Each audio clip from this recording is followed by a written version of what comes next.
How to use effects during a live video on Facebook.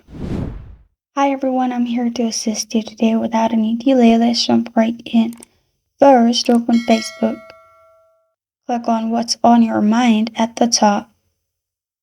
And then at the bottom, you'll find live video. Click on live video. After that, at the right side, you will find effects. Click on effects. After you click on effects, at the bottom, you will find all the effects. You can choose any you want.